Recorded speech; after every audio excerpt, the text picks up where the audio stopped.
The guttural roar of two car engines jolted me as I pulled into my lake cabin's driveway, bone-tired from a long road trip. My heart sank when I saw HOA Karen and her mom standing like queens in my private parking spots, their cars hogging both spaces like they owned the place. Karen's lips twisted into a smug smirk as our eyes met, while her mom folded her arms, practically daring me to challenge their audacity. Not one, but both of my reserved spots marked by a glaring private parking, tow at owner's expense, sign gleaming in the sunlight were blocked. I rolled down my window, trying to keep my cool, and said, "These are my spots. You need to move." Karen's laugh was sharp, like a slap. "Oh, chill out, it's just parking, we won't be here long," her mom chimed in, her voice dripping with disdain. "Don't be so uptight. The HOA lets us park wherever we want. You should be grateful we even bother with this dump." That was it, the final jab that snapped my patience. For months, I'd swallowed their arrogance, but this was my sanctuary, my hard-earned retreat. Without another word, I eased my truck a few feet away, pulled out my phone, and dialed the towing company I kept on speed dial for exactly this kind of nonsense. 20 minutes, they promised.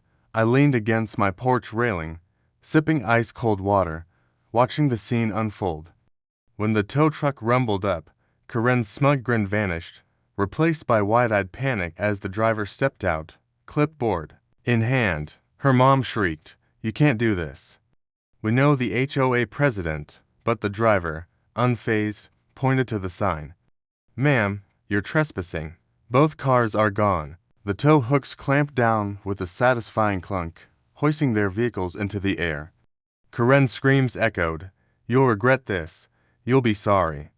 While her mom fumbled with her phone, likely begging the HOA for backup. Too late, the cars vanished down the road, leaving behind a heavy silence and Karen's furious glare burning into me.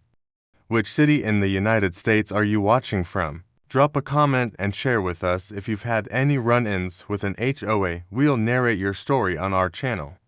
Stood there stranded with no ride. But what happened next was even worse. Before we get there, let me take you back to how all of this started. My name is James and I own a cozy lake cabin in a quiet HOA community in Michigan. I bought it 5 years ago with the dream of escaping city life during weekends. The cabin sits right on the edge of the water, surrounded by tall pine trees with the smell of fresh air you can't find anywhere else. My parking spots are clearly marked and everyone in the neighborhood respects that except for Karen and her mom. Karen is the classic HOA busybody. She's in her mid-30s, always dressed like she's going to a board meeting, even when she's just walking her tiny dog. Her mom, Linda, is no better. She moved in with Karen last year and instantly started acting like she owned the place. They both have a habit of bending rules and bullying neighbors who stand up to them. It all began months ago when Karen complained about the color of my cabin shutters. "It doesn't fit the aesthetic," she said. I ignored her, knowing full well the color was approved when I bought the place. Then came the endless HOA letters, the fake complaints about noise, and even accusations that my guests were lowering property values. I stayed calm, thinking it wasn't worth the fight. But the parking situation became their favorite game. They'd occasionally park their cars in my spot by mistake, forcing me to park down the street. I let it slide the first few times, but I finally installed clear signs warning that violators would be towed. I remember one weekend I politely asked Karen to move her car. She rolled her eyes and said, "You should have left earlier if you wanted to park here." That's when I started keeping the towing company's number handy. I wasn't about to be pushed around on my own property. The day before the towing incident, I had just finished fixing my dock when I saw Karen's mom blocking my spot. Again, I knocked on her window and asked her to move.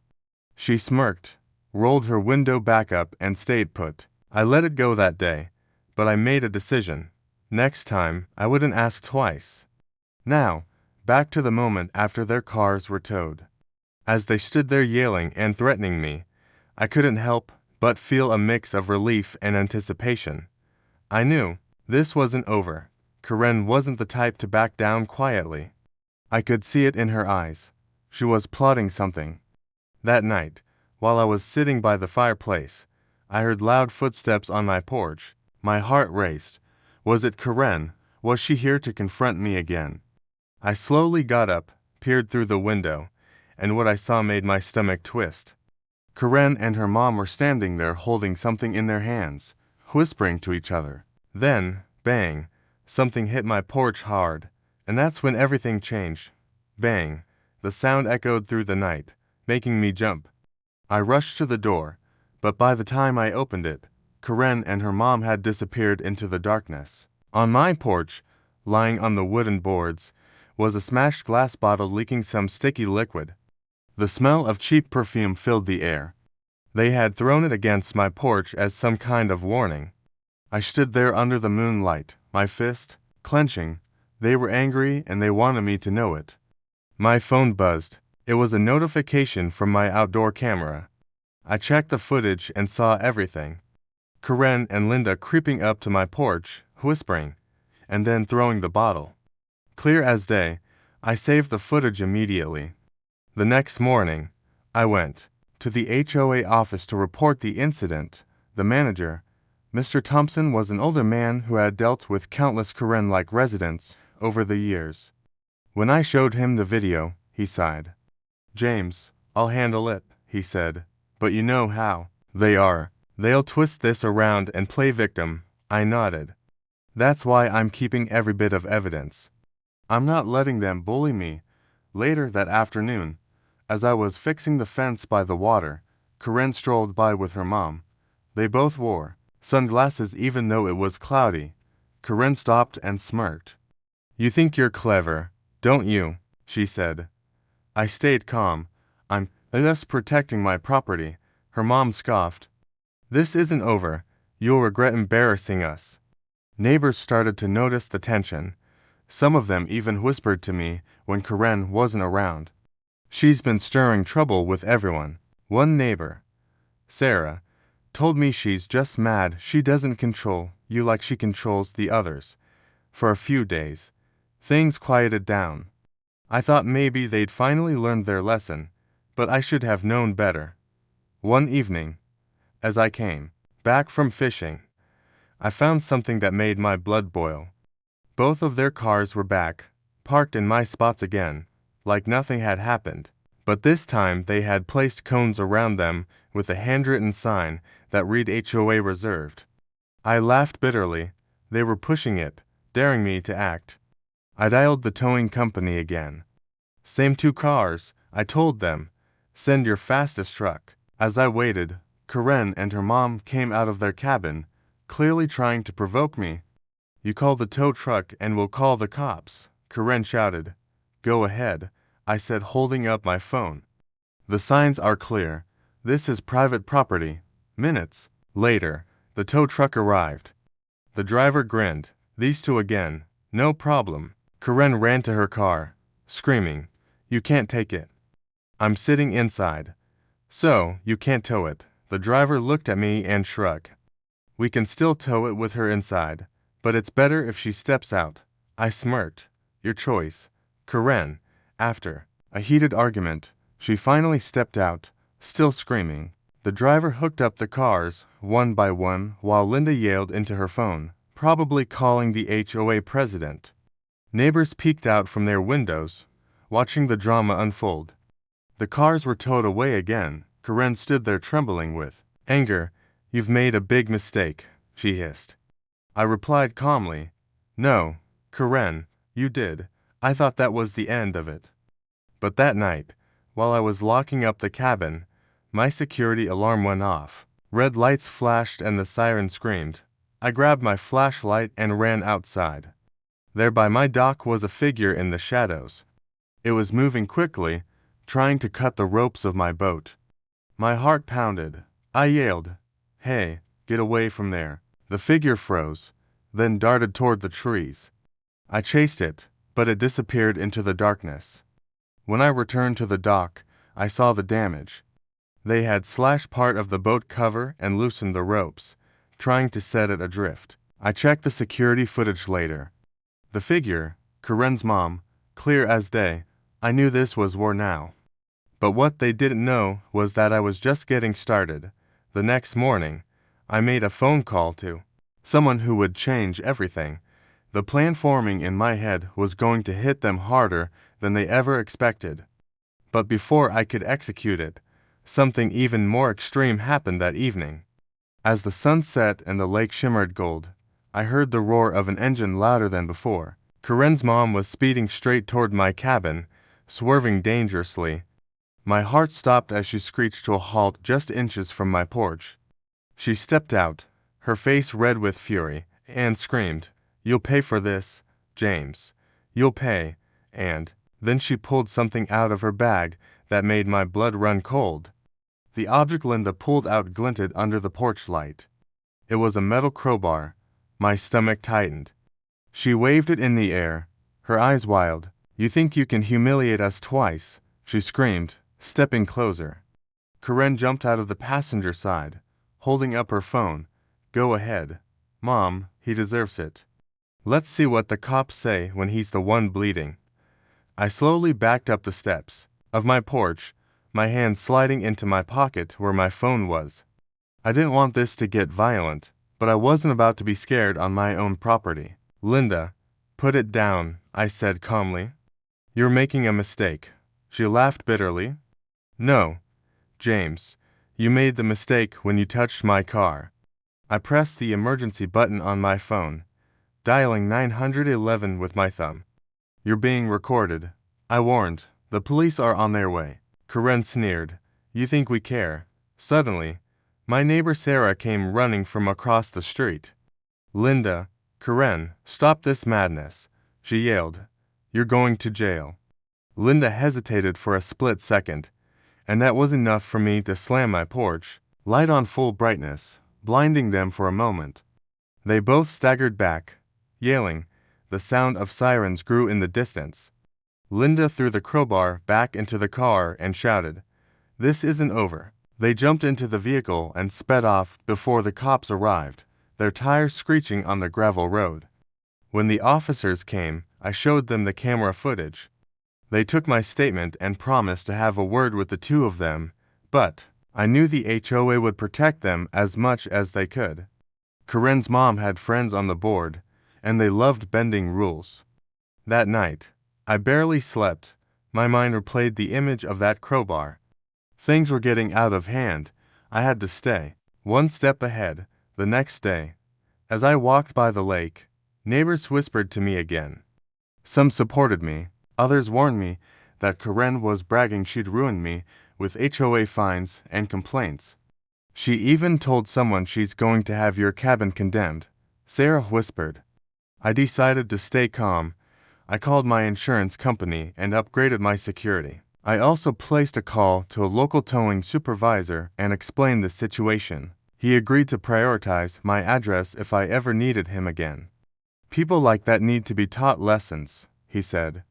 For a few days, everything seemed quiet. Karen and Linda avoided me. They stayed low, probably licking their wounds. I even started to believe maybe they had learned something. But then the weekend came, and with it a storm, literally and figuratively. I arrived back at the cabin Friday evening to find my private spots empty. I smiled, thinking maybe they had given up, but as I went to park, 2 cars suddenly whipped around the corner and slid right into the spots, blocking me again. It was them. Karen rolled down her window with a smug grin. "Oh, look, we beat you to it again." Linda got out of the car and threw a lawn chair into the space between them. "Try towing us now, we're not moving."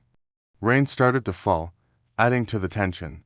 I sat there in my truck, staring at them, my blood boiling. Then I made the call. "Yeah, it's me," I told the tow supervisor. "Bring 2 trucks this time." The rain poured harder, soaking all of us as we waited. Karen danced around in the rain like she was winning. "You think anyone will come in this weather?" she taunted. The tow trucks arrived, their lights flashing through the storm. The drivers didn't hesitate. They pulled up, chains rattling, ready to do their job. Linda screamed. You can't tow us during a storm. It's illegal. One of the drivers smirked. No, ma'am, it's perfectly legal, and you're trespassing again. They tried everything, standing in front of the trucks, calling the HOA, even pretending to cry. But it didn't work. The chains clamped down and both cars were lifted once more, rain streaming down the sides. As the trucks drove off, Karen shrieked, You're finished, James. You hear me? Finished. I just stood there in the rain, staring at them. That's when Linda turned to Karen and shouted something I'll never forget. If the HOA won't stop him, we will tonight. They stormed off into the darkness. I felt a chill, not just from the rain, but from the threat that hung heavy in the air. Later that night, as the storm raged and lightning lit up the lake, I heard a loud crash outside my cabin. Something big had fallen. I grabbed my flashlight and rushed out, only to find my dock torn apart, pieces floating away in the dark water, and standing there, half soaked and furious, was Karen with a sledgehammer in her hands. Before I could even shout, she raised it again. Rain pounded on the roof as lightning flashed across the lake, illuminating Karen's soaked figure. Her eyes were wild, her hair sticking to her face, and the sledgehammer glistened with water. She swung it down hard onto one of the dock's wooden beams, splintering it with a crack that echoed across the water. Karen, stop! I shouted, running toward her. My boots slipped on the wet ground, but I kept moving. She turned to me, breathing hard. You think you can humiliate us over and over. This is my neighborhood. You don't belong here, James. The rage in her voice was almost unreal. Her mom, Linda, appeared from the shadows, holding a flashlight, her face twisted in anger. Do it, Karen, smash it. Let's see if he enjoys his cabin without a dock. I froze a few feet away, my heart pounding. If I got too close, she could swing that hammer at me. I raised my voice. Karen, you're being recorded. Every move you make is going to the police. For a moment, she hesitated. The rain fell harder, drumming on the wood around us. Then she screamed and swung again, breaking another plank. My boat tied weakly because of the earlier sabotage rocked violently. I pulled out my phone and called 911 while keeping my eyes on them. Yeah, it's James Carter at Lakeside Cabin 12. The trespassers are destroying my dock right now. There, armed, Karen heard me and dropped the sledgehammer. She and Linda bolted toward the trees. I chased after them, but they disappeared into the stormy night, leaving only the wreckage behind. By the time the police arrived, the damage was done. The dock was half collapsed, and my boat had drifted dangerously close to breaking free. I showed the officers the footage again. They nodded grimly. We know these women, one officer said. You've got enough evidence to press charges. I agreed to file a report, but deep down I knew this wasn't enough to stop them. The next day, as I cleaned up the mess, neighbors gathered to help. Sarah brought me tools, while an older man named George helped secure what was left of the dock. You've got to stand firm, George said. Karen and Linda have bullied everyone here for years. You're the only one fighting back. I thanked him, but I also felt a growing sense of dread. People like Karen didn't stop until they were forced to, and I was starting to think the HOA's influence wouldn't protect me.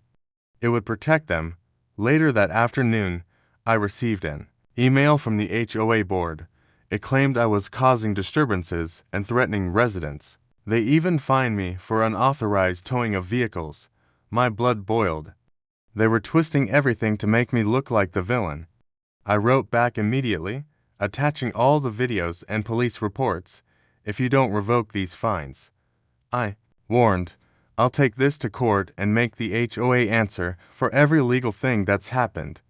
That night, the storm had passed, but the air felt heavy. I locked every door and window, knowing Karen and her mom were planning something worse. Around midnight, I heard footsteps crunching on gravel outside my cabin. My heart raced. I grabbed my flashlight and peered through the blinds. There they were, Karen and Linda, creeping toward my truck. I slipped out the back door, phone in hand, quietly recording. They didn't notice me as Linda knelt by one of my tires with a knife in her hand. She was about to slash it. "Caught you?" I shouted, stepping into the beam of the porch light. Karen screamed and Linda dropped the knife. They ran to their car, parked down the street, but I was faster. I blocked their path with my truck. "You're not going anywhere this time," I said. Just then, the sound of another engine roared behind me. One of my neighbors had called the cops already. Police cars pulled up, lights flashing red and blue. Karen and Linda froze like deer in headlights. The officers jumped out. "Hands where we can see them," one shouted. They were caught red-handed.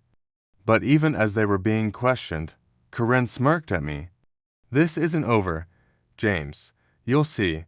The officers took them away for trespassing and attempted vandalism, but I knew they'd be back soon. People like them always found a way. The next morning, the HOA president herself showed up at my cabin looking furious.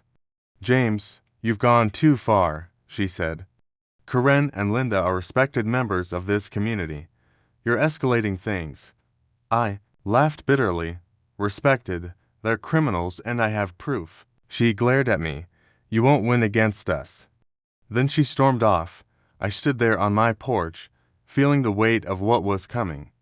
They weren't just going to fight me with tricks and vandalism.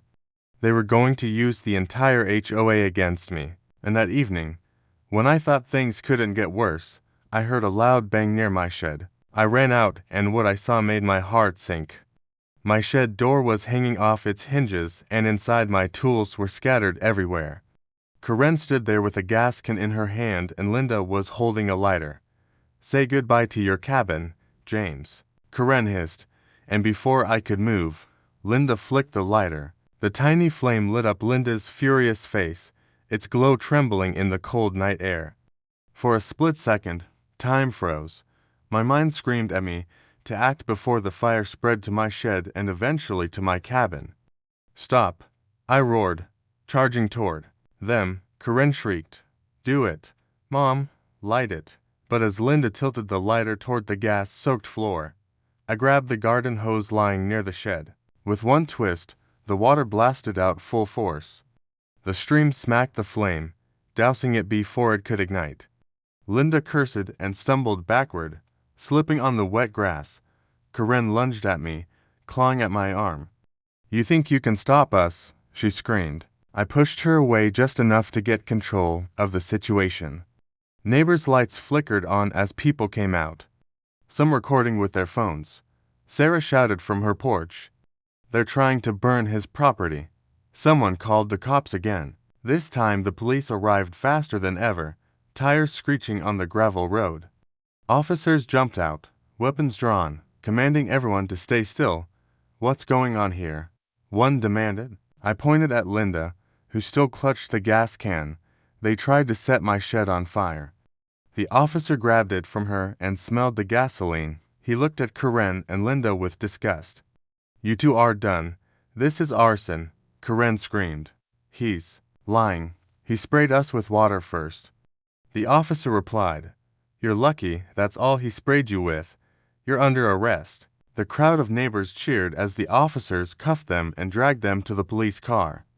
But as they were being taken away, Karen locked eyes with me through the rain-streaked window of the patrol car.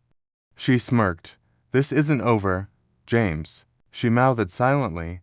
After they were gone, the HOA president appeared again, furious. "You're dividing this neighborhood.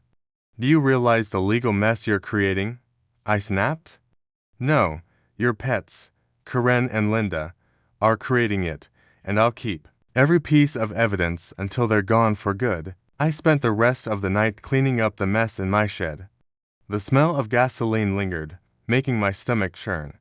I installed even more cameras around the cabin, pointing them at every angle. I wasn't going to let them win. The following morning, I received an email from the HOA. They were holding an emergency meeting to discuss my aggressive actions against residents. I almost laughed. They were still trying to paint me as the villain, even after an attempted arson. Sarah came by later holding a stack of papers. James, I've been collecting statements from neighbors. Everyone's tired of Karen and her mom. If this goes to court, we'll back you up. Her support gave me hope. Maybe this wasn't just my fight anymore. The day of the HOA meeting arrived. I walked into the community hall with my laptop full of videos, my police reports neatly printed, and a folder of signed neighbor statements. Karen and Linda weren't there. They were still in custody waiting for bail. But their influence lingered through the whispers of their friends. The president tried to intimidate me. You've caused enough disruption. This board may vote to revoke your residency privileges. I smiled calmly. Before you do, let's watch this. I plugged in my laptop and played the footage. Karen and Linda smashing my dock, slashing my boat ropes, trying to burn my shed. Gasps filled the room. Some of the board members looked sick. This is a criminal act, one member muttered. By the end of the meeting, the board reluctantly agreed to investigate further, but I could see it in their eyes. They were scared. They knew I had the upper hand. Now that evening, as I returned to my cabin, feeling a bit victorious, a car horn blared outside. My heart sank. I peeked through the blinds. A black SUV I didn't recognize was parked in front of my cabin.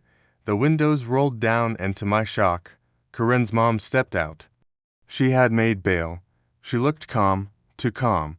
You think jail scares me, she said with a cold smile. You started a war you can't win. Before I could respond, the SUV's back door opened. A man stepped out.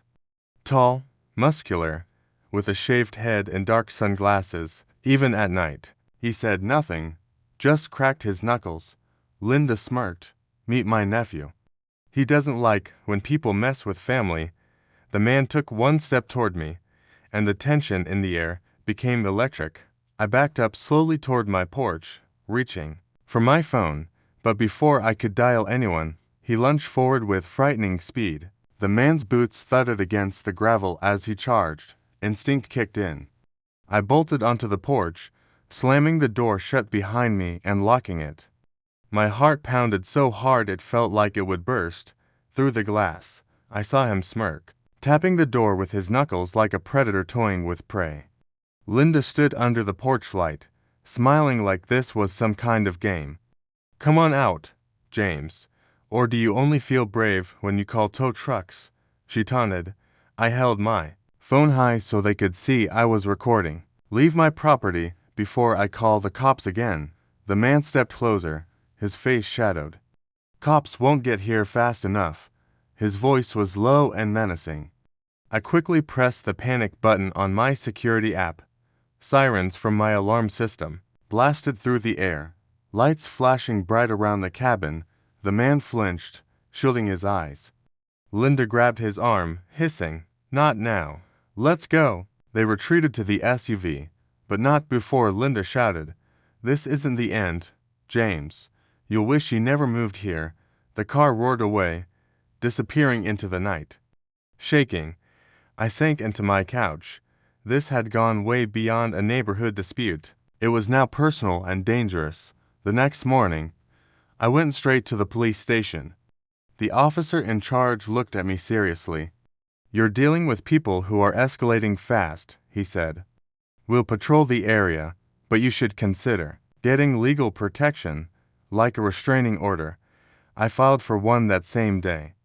While waiting for the paperwork, I strengthened my defenses. I installed motion sensors, reinforced my doors, and asked a couple of supportive neighbors to keep watch. Sarah even offered to let her brother, who was an off-duty deputy, stay nearby just in case. For a few days, it was quiet, too quiet. I felt like the calm was only the eye of the storm. The lake shimmered peacefully.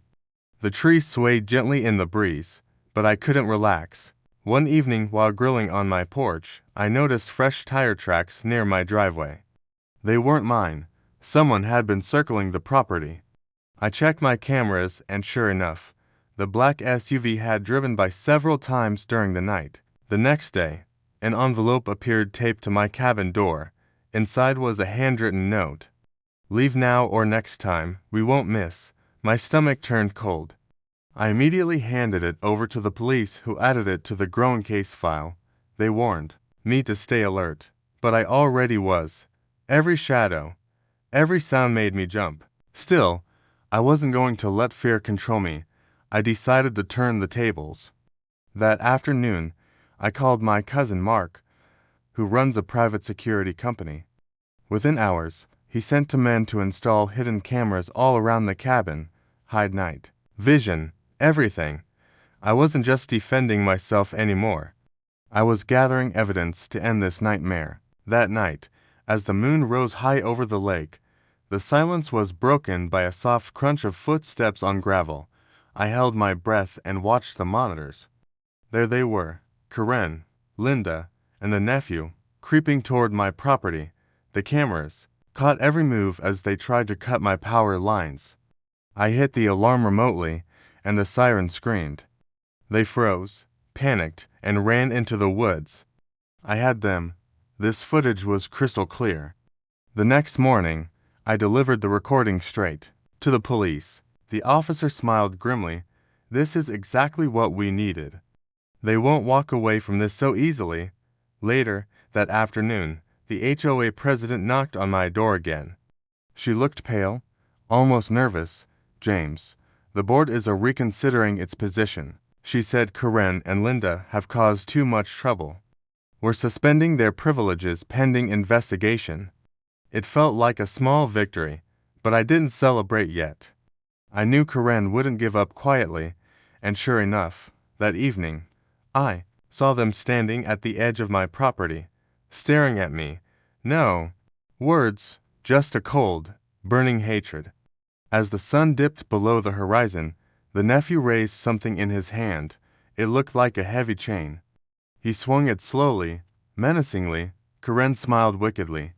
Suddenly, they rushed forward, crossing onto my property.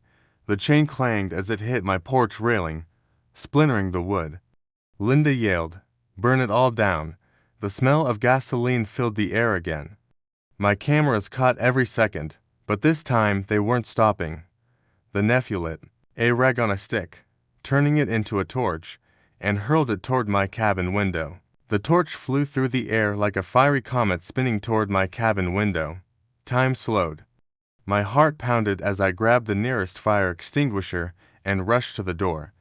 The torch smashed against the window frame, flames licking the wood. With one squeeze, foam blasted out, smothering the fire before it could spread. Smoke rose into the night as I coughed and fought to keep my balance. Outside, Karen screamed, "Burn it! Don't stop now." The nephew raised another torch, but this time, red and blue lights flooded the driveway. Police cars screeched to a halt, sirens piercing the night. Officers stormed out, weapons drawn. "Drop it! Hands up!" they shouted. The nephew hesitated for a second before bolting toward the woods. 2 officers tackled him before he could get far, slamming him to the ground. Karen tried to run too, but Sarah, my brave neighbor, stepped out with her phone recording and yelled, "Gotcha, Karen." The officers grabbed her immediately. Linda froze, holding the gas can like it was her last weapon. "Stay back. This isn't over," she shouted, shaking. "Drop it, ma'am," an officer commanded. She finally let it fall, collapsing to her knees as they cuffed her. The police collected the gas can, the torches, and all my camera footage as evidence. One officer looked at me and said, "You're lucky you acted fast. They were going to burn you alive." Karen, screaming as they put her in the back of the car, spat at the ground. "You'll pay for this, James. We'll be back." I stared her down. Not this time. They were charged with attempted arson, vandalism, trespassing, and assault. The nephew faced additional charges for resisting arrest. For the first time in months, I felt like the law was finally on my side. The next morning, the HOA president came to my cabin again, this time trembling. "James, the board voted unanimously. Karen and her mother are banned from this community. Their properties are being seized for damages." I raised an eyebrow. "And the fines you slapped on me?" She swallowed hard. All reversed. We were sorry. News of the arrest spread quickly. Neighbors who had once stayed quiet came to my cabin, shaking my hand and thanking me for standing up to the tyrants they had feared for years. Sarah hugged me. You did it, James. You stood your ground. The lake cabin felt peaceful again. For the first time, I slept without fear. The morning sunlight poured through my windows, glistening on the calm water. The dock had been repaired, my boat secured, and my property safe. But even as peace returned, I couldn't shake Karen's final words, "We'll be back." Weeks later, as I sat on my porch sipping coffee, my phone buzzed with a new notification from my security cameras. My heart skipped a beat. I opened the feed and froze. At the edge of my property, half hidden by the trees, a woman stood watching. She wasn't Karen, but the resemblance was uncanny. She smiled slowly before disappearing into the woods. I set my cup down, a chill crawling up my spine. Maybe the war was over, or maybe it was just beginning. The lake was calm that morning, yet something felt wrong. The sunlight glittered across the water, but instead of peace, there was an eerie stillness. I kept glancing at the edge of the woods where I'd seen that woman the week before. The image of her standing there, half hidden, watching me with that cold smile wouldn't leave my mind. At first, I tried to dismiss it. Maybe it was just a curious hiker, or maybe my mind was still stuck in defense mode after everything that happened with Karen and Linda. But deep down, I knew better. Trouble doesn't just disappear, it changes shape. I decided to strengthen my security even more. I upgraded my cameras to ones with motion alerts that sent instant notifications to my phone, installed bright floodlights with sensors, and kept my tools locked up.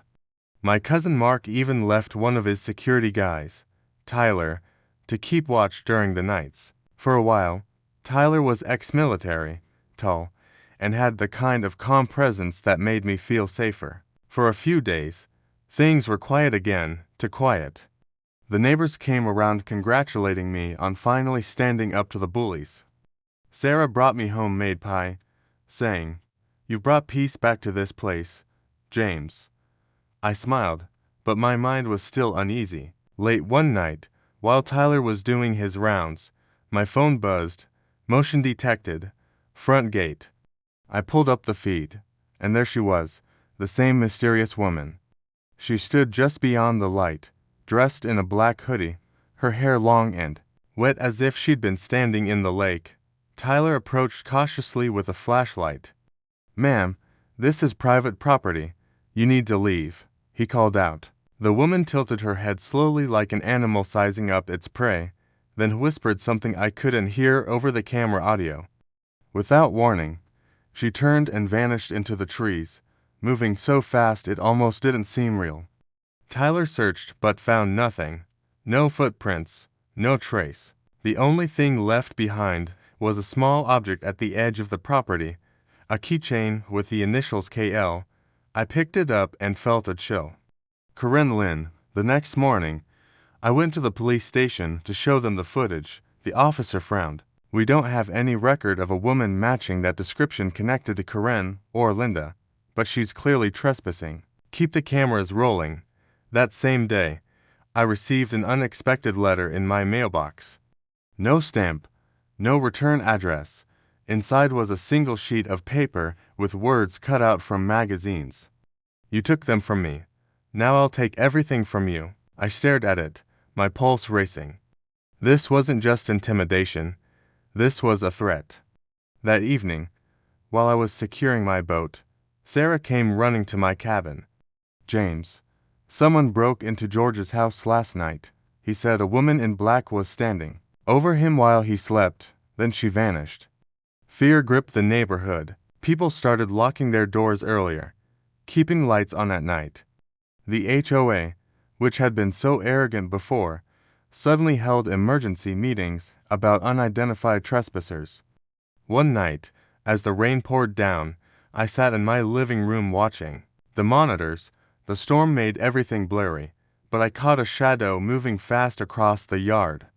I zoomed in, There she was again, crawling low to avoid the cameras. I grabbed my flashlight and stepped out, ignoring Tyler's warning to stay inside. "Who are you?" I shouted into the darkness. The woman slowly stood up. Lightning flashed, revealing her pale-faced. "You think it's over, James," she hissed. "They were my family. You took them away. Karen's sister. It had to be." Before I could respond, she lunged at me.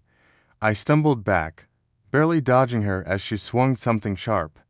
Looked like a knife. Tyler rushed in, tackling her to the ground, but she fought like a wild animal, clawing and screaming. The police arrived minutes later and restrained her. Even as they dragged her away, she laughed. "You can't stop me.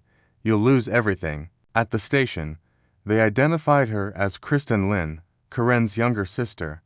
She had a record, breaking and entering assault, but had been off the grid for years. Now she was back, and she blamed me for Karen and Linda's downfall. I thought it was over when they arrested her, but 2 nights later, I woke up to the smell of smoke. My heart jumped as I ran to the window. Flames were rising from Sarah's house across the street. I grabbed my phone and called 911 while rushing to help. Neighbors poured out with buckets and hoses trying to stop the fire. We managed to contain it until the firefighters arrived, but the damage was severe. Sarah was in tears. "She did this. I saw her. She escaped." The cops confirmed it. Kristen had broken out of custody during a transfer. The neighborhood went on lockdown. I knew I had to end this. I called Mark and he brought in more security. Together, we set traps, alarms, lights, even decoys to confuse her. I barely slept, knowing she was out there watching. 3 nights later, she struck again. Around 3 a.m., the alarms blared. Cameras caught her pouring gasoline near my porch. This time, I was ready. I flipped on the floodlights, blinding her, and charged out with Tyler and Mark right behind me. She screamed, swinging her knife wildly, but we overpowered her. The police arrived just as we pinned her down. They dragged her away, screaming curses at me. This time, they didn't take any chances. Kristen was taken to a high-security facility, and the judge ordered she have no contact with anyone from our community. The following week, the HOA dissolved Karen and Linda's membership permanently. Their properties were sold and the neighborhood began to heal. Sarah's house was repaired and the lake returned to its peaceful state. As I sat on my porch watching the sunset, I thought about everything that had happened. Fear, chaos, fire. It had all tried to break me, but it didn't. I raised my coffee mug and said softly to myself, "This is my home, and no one will take it from me." But just as I stood to go inside, my phone buzzed with an unknown message. "You think you're safe. You've only seen the beginning." I froze, staring at the screen as the sun disappeared behind the trees. The nightmare wasn't over. It was only waiting for the right moment to return.